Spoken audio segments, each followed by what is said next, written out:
Abra lá no livro de Atos, capítulo de número 1 e versículo número 8. Eu vou pedir uma ajuda aqui. Limpa o meu óculos para mim, por favor, Evane, porque eu não vou conseguir fazer isso agora. Obrigado, tá? Agora eu não vou conseguir ler. Oh, meu Deus. Vou tentar aqui no Data Show, vamos lá. Atos 1, versículo de número 8. Aleluia. Um mês tão esperado para nós, Agosto Fire. E eu creio que o Senhor vai fazer grandes coisas em nós, em nome de Jesus. Amém? Diz assim: mas recebereis o poder do Espírito Santo, que há de vir sobre vós, e ser-me-eis testemunhas, tanto em Jerusalém como em toda a Judéia e Samaria, e até os confins da terra. Vamos ler junto isso? Obrigado, Evane. Vamos lá? Todo mundo junto? Acompanha o Data Show, que fica todo mundo igual, beleza? 1, 2, 3.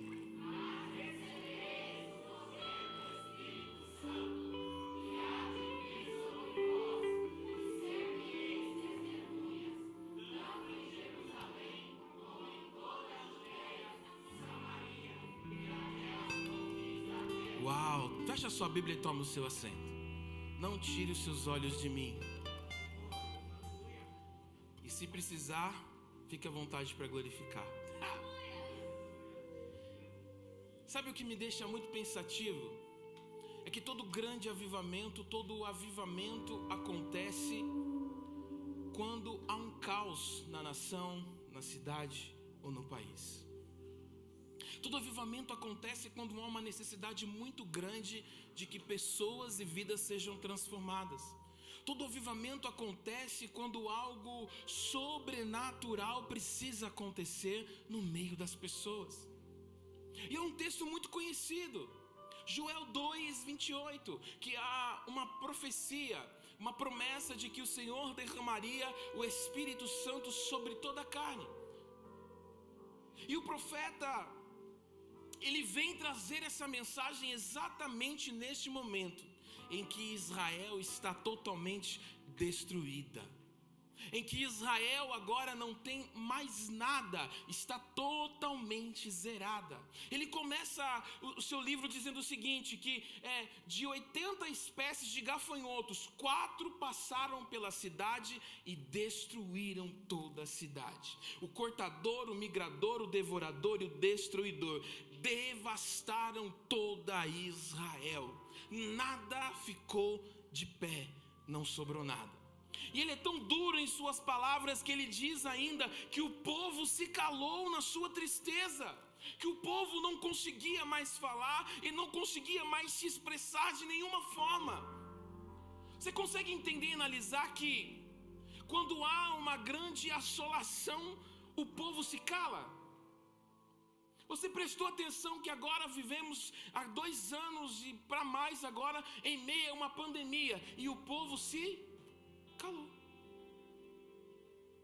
Todos ficaram reféns, todos ficaram amedrontados dentro das suas casas. Estou dizendo que foi errado isso, mas eu digo no fato de ninguém mais falar nada. E agora, alguns dias atrás, surge uma nova epidemia de dengue.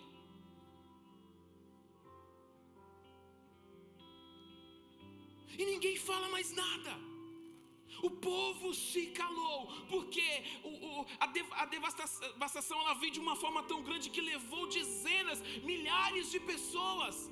E a tristeza chegou até a casa de muitos. E o povo se calou.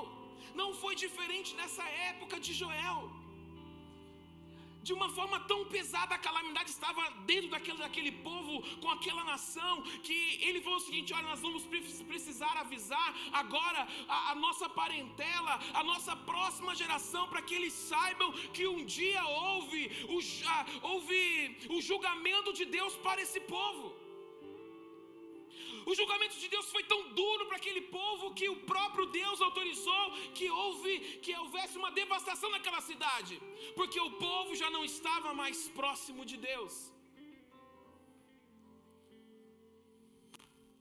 Ele diz que os prazeres da vida foram retirados deles. Ele diz que até os bêbados choravam, porque não tinham mais vinho para tomar. Você tem noção que é isso, querido? Os bêbados chorar. E quem queria tomar umas manguacinha não podia. E ele diz que os jovens choravam. Sabe por que os jovens choravam? Não tinham o que comer. Para os pais que têm um filho na fase da adolescência, sabem que o jovem come demais. Verdade. E naquela época, os jovens também choravam porque não tinham o que comer. Os lavradores, os agricultores ficavam desorientados porque a sua colheita já não existia mais.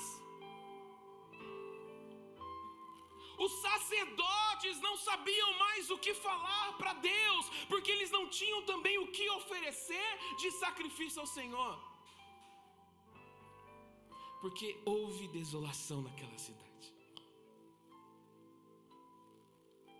E por causa de tanta desolação, o pecado cresceu e foi se alastrando mais ainda. Não diferente dos dias de hoje. Quantas casas não têm o que comer em sua mesa? Quantos jovens já não têm mais definição do seu futuro porque seus pais perderam o emprego e não têm nem mais onde morar? Se você dá uma voltinha no centro de São Paulo, você percebe que os lugares onde tem as estátuas, os monumentos culturais, viraram abrigo para muitas famílias que não têm mais onde morar. E o povo se calou. E o que a gente vê acontecer com isso? O pecado se alastrando com uma naturalidade imensa. Porque o pecado está ficando penetrado nas pessoas.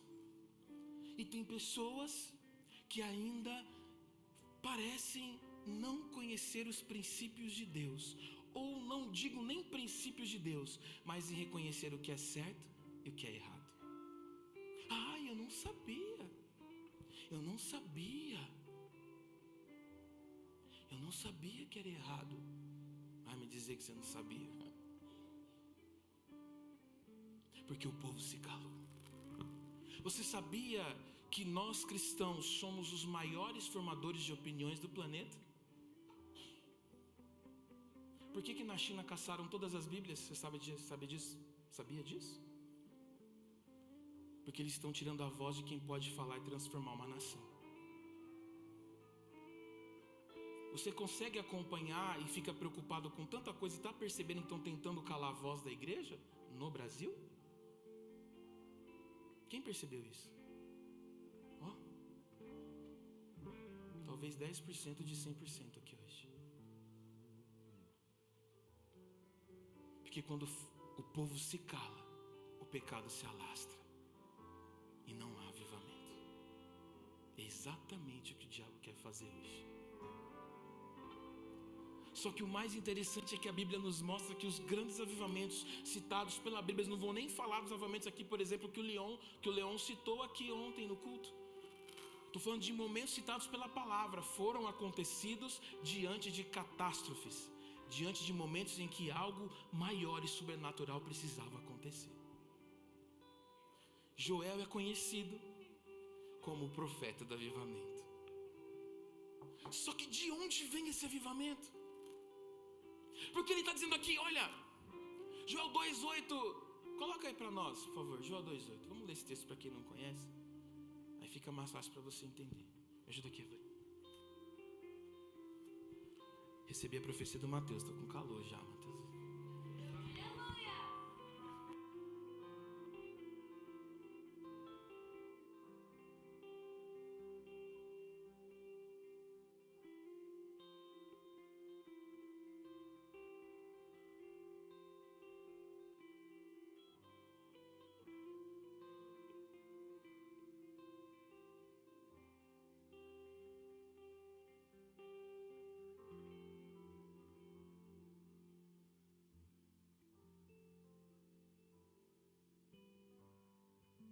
Essa foi a profecia de Joel para aquele povo. E isso é muito interessante.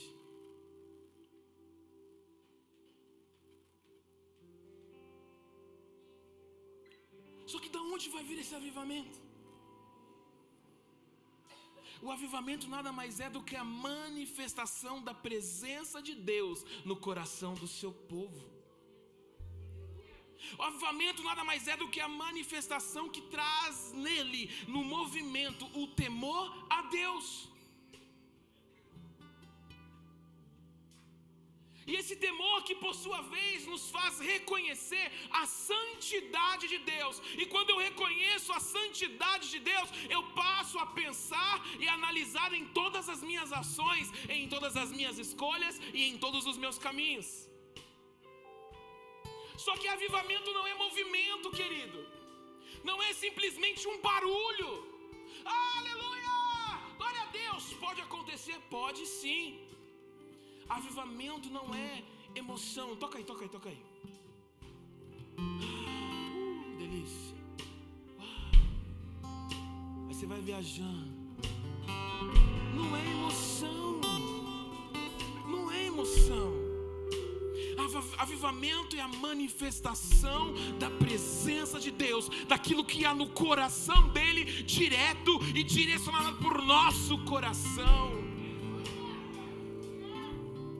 Avivamento é o estado constante da igreja, abraçada pelo fogo do Espírito Santo. Sabe o que é isso? É uma igreja que se levanta e ao sair talvez de um culto, ou sair de casa para trabalhar, ou para encontrar a família, está ali pensando assim: eu sei que a qualquer momento o Senhor vai me usar, porque algo vai acontecer, porque eu sou movido, eu sou ligado, embraçado pelo poder do Espírito Santo.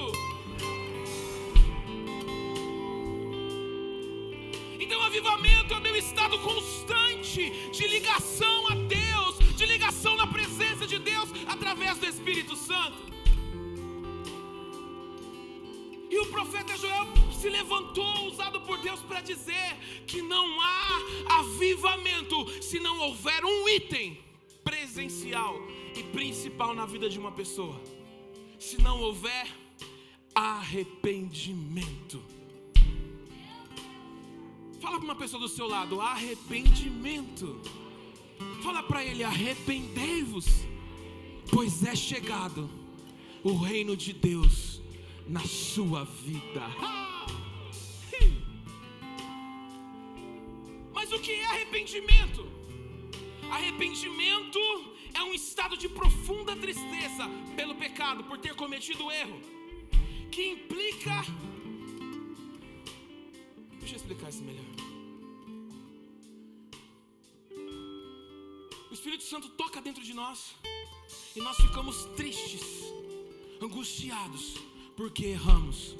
E quando há um verdadeiro arrependimento, há uma mudança de comportamento.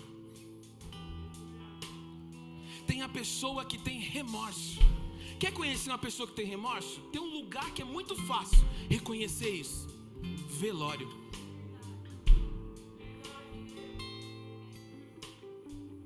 No velório é tão fácil reconhecer. No velório da minha sogra eu passei por isso e reconheci lá. Ela estava no caixão. De repente alguém desmaia. Quem é essa pessoa? Nunca fez nada, maltratou, falou mal. Sabe o nome disso? Remorso. Porque ao sair de lá a história: não, vou mudar, vou fazer diferente. Sabe o que aconteceu? Nada. Remorso, porque não houve mudança de comportamento. Agora, quando o Espírito Santo, o fogo de Deus desce, entra dentro de nós e há um verdadeiro arrependimento, a partir desse lindo e belo momento, as nossas decisões mudam, a nossa forma de andar muda, a nossa forma de ver muda, o nosso comportamento muda. Para ver um verdadeiro avivamento, precisamos nos arrepender. Só que lá em Joel, ele diz assim: olha, rasguem as suas vestes, para que haja arrependimento em vocês. Para aquele momento era bacana, lindo, porque era algo ético. ético, talvez algo cerimonial. Vou usar esse termo para ficar mais fácil de você entender. Uma liturgia. Presta atenção. A pessoa podia rasgar as suas vestes e não estar arrependida, mas ela precisava fazer algo externamente para as pessoas olharem para ela e falar: não, é um crente. Quantos são assim? Quer vir para a igreja? Aleluia, Senhor. Meu Deus, meu Pai, aleluia. Tá na rua, já nem lembra mais quem é Jesus, chama de Genésio. Porque rasgou uma veste física. Não houve arrependimento, houve remorso. Deus não fica satisfeito com arrependimento de boca para fora. Deus não quer ver pessoas que se preocupem estereotipicamente para outras pessoas. Deus não quer simples palavras exteriores. Deus quer uma intenção de coração verdadeira, porque o que Ele reconhece não é uma ação física humana. O que Ele reconhece é a intenção do nosso coração.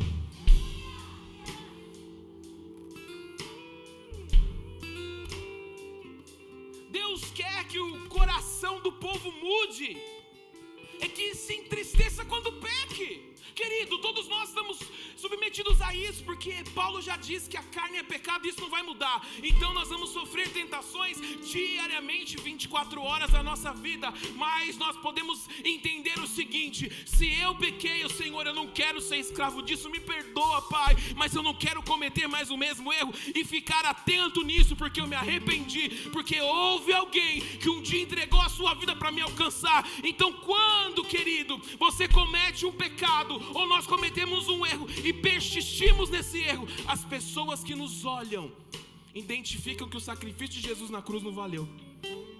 Olha a responsabilidade disso. Hebreus usa um termo chamado vitupério, que é a mensagem da cruz sem valor. Já pensou nisso? Quando nós damos uma mancada, sempre tem alguém olhando a gente e fala lá, diz que é crente, traduzindo, e Jesus ainda morreu por esse cara. Olha só. E aí? A melhor água ungida é a lágrima do arrependimento. Eu não preciso ficar só, eu preciso que alguém olhe por mim, eu preciso que alguém faça uma coisa por mim. Não, faça a sua oração de arrependimento ao Senhor, porque essa é a melhor forma de alcançarmos o coração de Deus e vivermos um verdadeiro e um genuíno arrependimento nas nossas vidas. Se arrepender também tem uma conotação de metanoia, que é mudança, é transformação de mentalidade. Olha, até hoje eu era assim, mas eu me arrependi, Deus, e a partir de agora eu estou vivendo uma metanoia, uma mudança de vida, e não sou mais assim, porque as coisas velhas se passaram, tudo se fez novo. Agora eu sou uma nova criatura, e eu vou passar a escolher o lugar que eu entro, as coisas que eu falo, aquilo que eu bebo, aquilo que vai para os meus lábios, porque eu tenho um verdadeiro arrependimento, porque o Senhor tocou minha vida.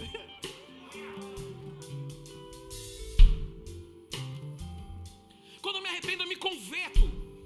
Eu gero uma conversão na minha vida. Então eu estava indo em rumo ao inferno, agora eu vou em rumo ao céu. Então algo converteu na minha vida. Davi diz assim, olha, desviei os meus pés de todo o caminho mau para guardar a tua palavra. Você já abriu mão de alguma coisa que te convenceram ou que te ofereceram por amor a Cristo? Quem já fez isso, querido? Eu já fiz diversas vezes.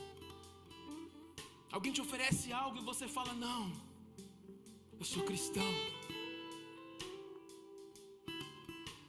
E mais do que isso, eu creio nos princípios de Deus.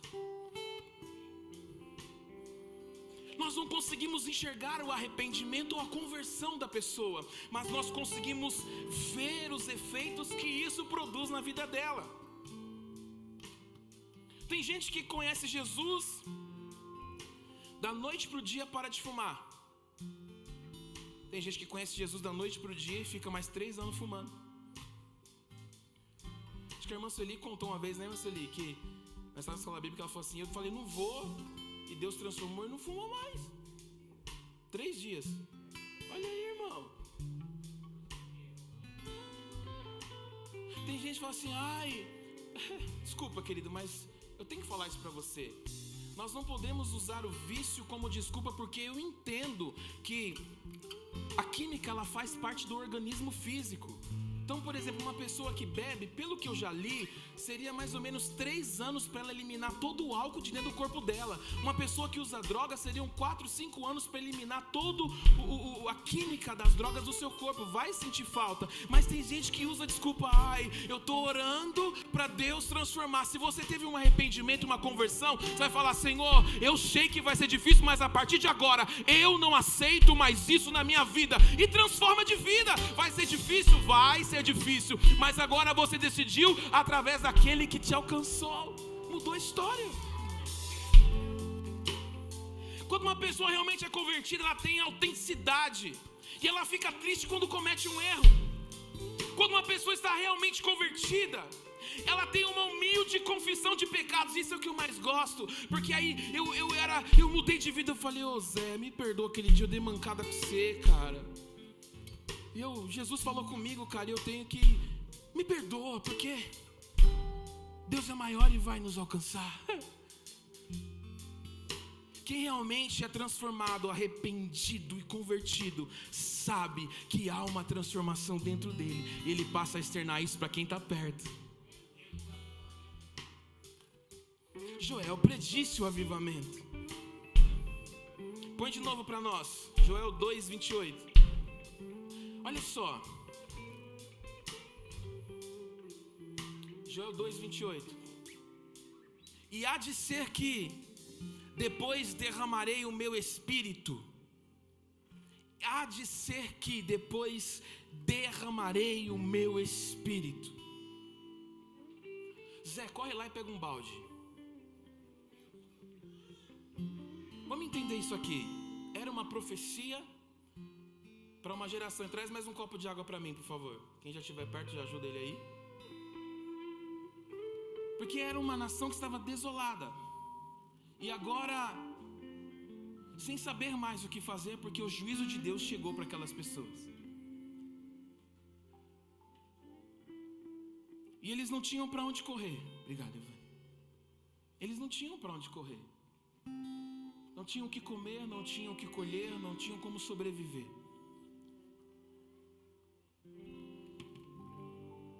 Aí Joel se levanta no meio de uma nação totalmente apagada.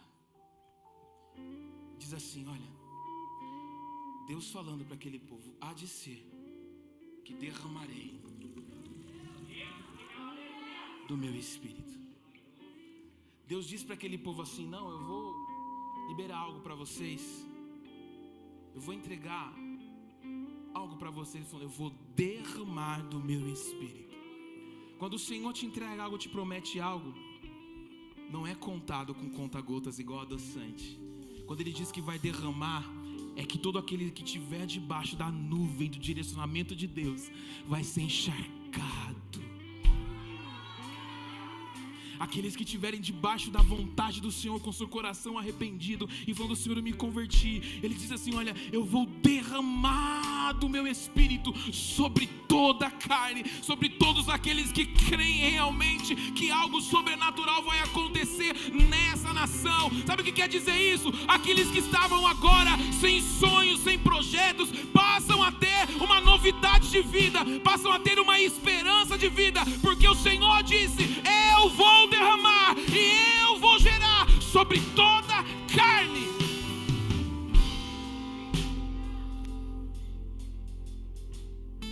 Há um segredo nesse texto, porque Joel só está repetindo algumas profecias que já vinham. Isaías, ele disse, olha, que Deus disse através de Isaías,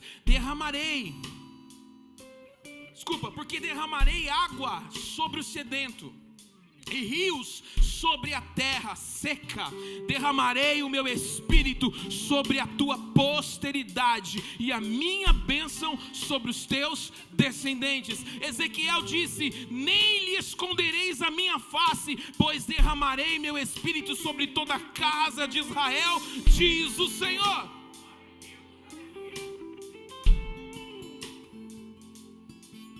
que Jó está tentando dizer aqui, olha, coloca lá de novo, não tira mais não.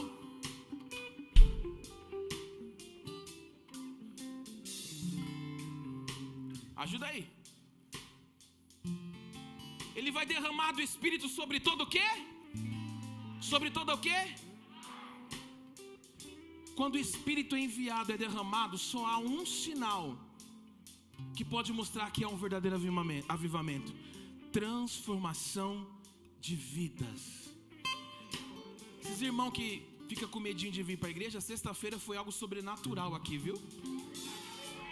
Deus usou um jovem para falar para nós que teve uma galera que foi tão cheia do Espírito Santo que as pessoas antes de chegar na igreja já caíam cheio de Deus. Houve uma galera que foi tão cheia do Espírito Santo que já não havia mais bares naquele lugar, porque todo mundo queria ir para a igreja. Houve uma galera que tão cheia do Espírito Santo que a cidade inteira conheceu Jesus, porque aonde há o derramar do Espírito Santo de Deus, há mudança. Vamos entender isso. Primeiro, vossos filhos e vossas filhas profetizarão. Você que é pai e mãe aí, você já viu seu filho profetizar? Pensa bem. Eu tenho essa alegria. Porque onde há o Espírito há mudança de vida.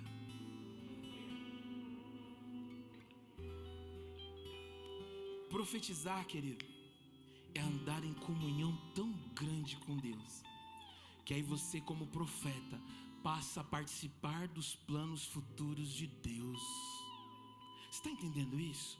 Você está tão ligado em Deus que o Senhor fala: ei, você, eu quero te usar, porque eu vou fazer isso, isso, isso e isso. Aí você se levanta e fala: eis que o Senhor nos diz aqui, vou fazer isso, isso, isso, isso. Sabe por que muita gente hoje não entende o que é receber uma profecia ou ser um profeta em Deus? Porque não tem tempo na sua agenda para Deus.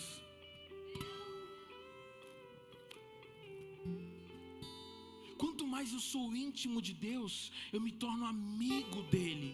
E você sabe que muito bem, quando você se torna um amigo pessoal de alguém, mas um amigo muito querido, ele passa a contar os segredos dele para você. Você está entendendo agora? Quando a sua comunhão é tão grande com Deus, papai começa a contar os segredos dele para você, e você começa a fazer parte daquilo que ele está fazendo. Assim como Abraão, olha o que diz Tiago: e cumpriu-se a escritura que diz: e creu Abraão em Deus, e foi-lhe isso imputado como justiça, e foi chamado amigo de Deus.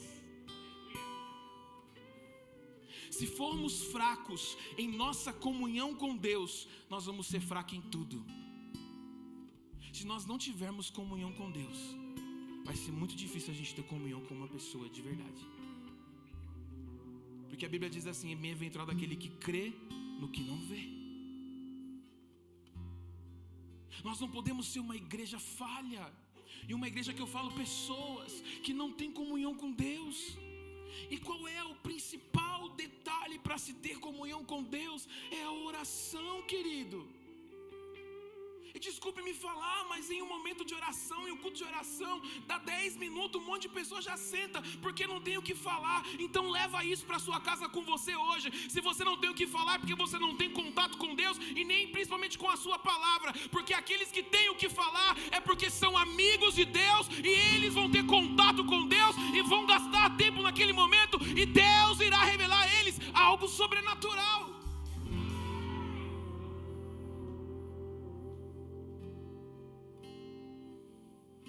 Deus quer levantar profetas. Eu vi os jovens conversando no meu carro esses dias, acho que foi ontem, e um cara falou aí num podcast que a tendência é que a cultura da igreja diminua. É isso, Bianca? A tendência é que a igreja desapareça, principalmente porque os mais velhos não estão querendo mais vir para a igreja. E quem carrega a cultura da igreja são os mais velhos, sabia disso? Olha uma pessoa do seu lado, se é mais velha que você, olha para ela com cara assim e fala: ei. Olha os irmãos mais velhos se escondendo. Deixa eu explicar uma coisa para você. Eu me considero o mais velho, porque eu nasci na igreja. Eu posso dizer que sou mais velho. Então por isso que eu me preocupo de levar a cultura da igreja para as pessoas. Porque a tendência é que um dia isso desapareça. E por causa da nossa omissão, não vai ter mais pessoas que vão ser salvas por um espaço como esse, de ter um tempo de comunhão como esse. Então o Senhor quer levantar profetas e com urgência. Então não são profetas que o Senhor literalmente quer levantar. O Senhor quer levantar amigos dele para trocar uma ideia e ele falar os planos futuros dele para a nossa geração. Olha essa parte. E os velhos terão sonhos. Você já viu velho ter sonhos? Não, vou ser sincera, a pastora não gosta que eu falo velho. Não, Zé, você não é velho também, calma. É que você está aqui perto, eu estou olhando você. Velho ter sonho é difícil. Eu lembro que uma vez eu estava na casa do meu pai, já contei isso aqui, mas vou repetir para te mostrar que quando há o derramar do Espírito Santo, Deus continua gerando milagres. E eu orei pelo aniversário do meu pai lá, eu falei, Deus abençoe meu pai, Senhor, que ainda dê tempo do meu pai viver os sonhos que ele tem para realizar nessa terra. Não deu um ano, meu pai já comprou a chacarazinha dele e já está aposentado, querido. Sabe o que quer dizer? Quando há o derramar, e pega isso para a sua vida, quando há o derramar do Espírito Santo de Deus, não importa a idade, o que importa é que o Espírito continua operando e nós continuamos sonhando os sonhos de Deus. Davi já velho disse, olha, porque contigo entrei pelo meio de uma tropa, com o meu Deus eu salto muralha. Então não importa a sua idade, o importa é o que o seu Deus tem preparado para você, aleluia. A parte final diz, jovens terão visões. E essa é para a juventude, se você crê, pega aí. Jovens terão visão, quer dizer, terão um futuro, serão equilibrados na vida, sabendo exatamente qual caminho seguir, porque visão é um projeto de vida, e nossos jovens não serão como os muitos por aí, mas serão orientação para a sua vida, serão grandes e viverão projetos, em nome de Jesus Cristo. Porque um jovem que tem visão, ele será poderoso na terra, querido. E é exatamente o que o diabo quer tirar. Davi, ainda jovem, cheio do Espírito Santo de Deus, derrotou Golias. Samuel, ainda jovem, de madrugada no seu quarto ouviu a voz de Deus e seguiu o chamado do Senhor para a sua vida. João Batista, aquele que anunciou a vinda do nosso Messias, ele não teve nem professor, mas cheio do Espírito Santo de Deus, dentro da barriga da sua mãe, ele gerou o caminho para aquele que batizaria com fogo, querido.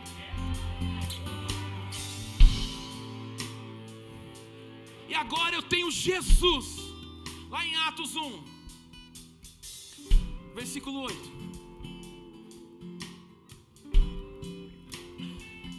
Dizendo assim: mas recebereis o poder do Espírito Santo, que há de vir sobre vós, e ser-me-eis testemunhas, tanto em Jerusalém, como em toda a Judéia, Samaria e até os confins da terra. Olha só. Havia 3 jovens numa igreja. Ouviram essa palavra.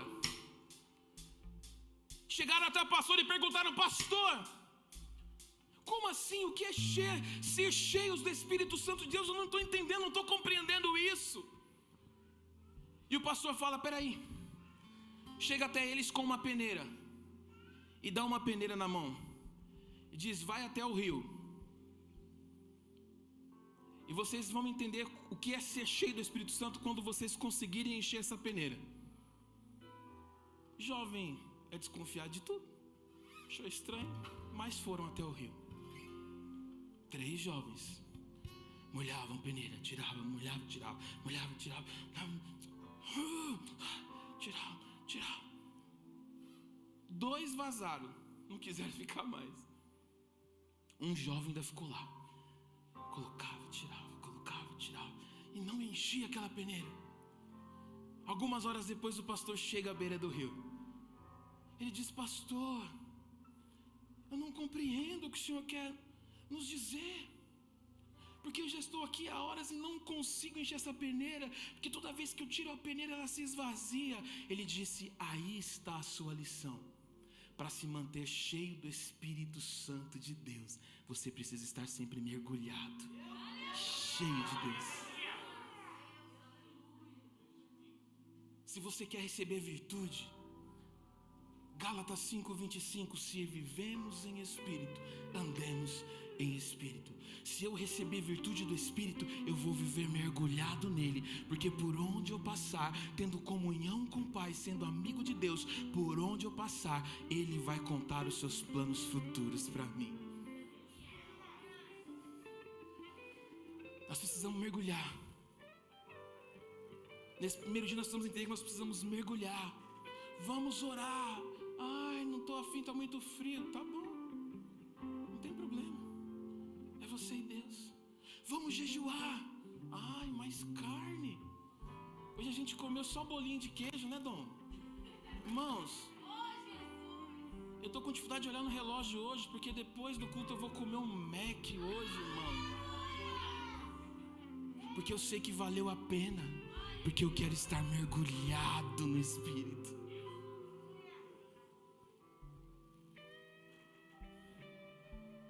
Então nós precisamos mergulhar nele, conhecer ele, ter intimidade com ele, para que vivamos um avivamento em casa, na família, no trabalho, na escola, em todos os lugares que passarmos.